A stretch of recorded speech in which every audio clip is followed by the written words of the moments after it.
1908లో మూసి ప్రకోపించింది. ఉగ్ర రూపం దాల్చింది. ఈ వరదల్లో దాదాపు 50,000 మందికి పైగా మరణించారు.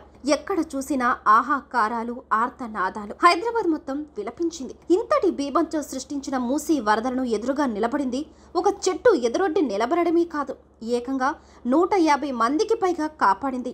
మూసి ప్రకోపానికి కాస్తంత కూడా జంకలేదు. ఇప్పటికీ ఆ చెట్టు సజీవంగానే ఉంది.